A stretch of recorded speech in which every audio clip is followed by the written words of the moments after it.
Hello there, welcome to Yearly Reviews, the weekly web series reviewing the video games that I played for the year of 2020 because I had nothing better to do during a pandemic. So without further ado, let's jump right into this week's review.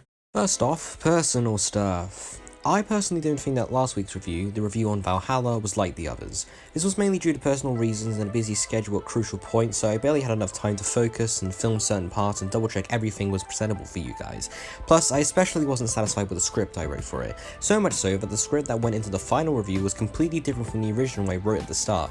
So for this review, we're going to keep things simple, both for me and both for you guys. It will feel kind of like the old reviews except with music this time, and how coincidental how we're keeping things simple when reviewing a quite simple game, that being Thomas Was Alone.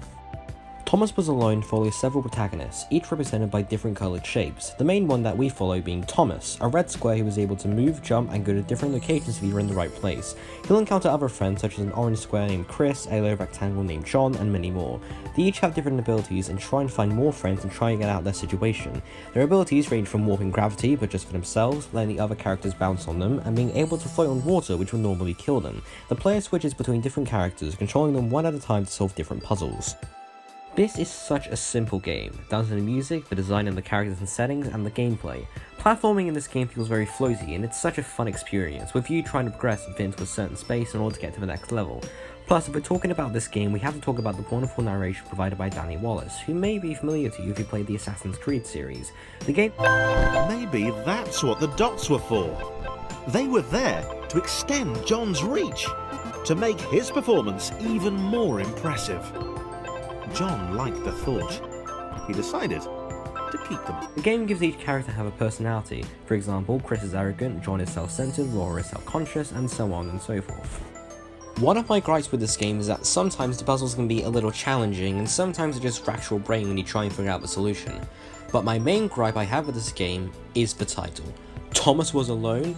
But he's not alone, he meets other squares. Oh my god, this is such false advertising. Nah, I'm just kidding.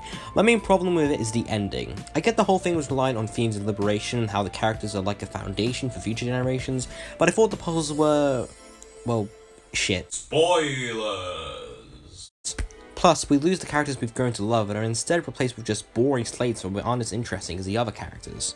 So, you can see why this is such a simple game. It's such a simple game that it's intensely charming. It's such a good mixture of a game having personality and charm, and it resulted in a unique platform experience, and ultimately it's really great. I mean, the ending was shit, but most of it is really great. If you want to go and play this game, go ahead, it is such a good experience to play.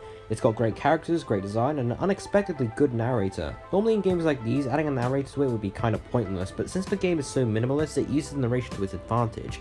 But I'm getting off track here. I would absolutely recommend the game to anybody. It's such a good game to play.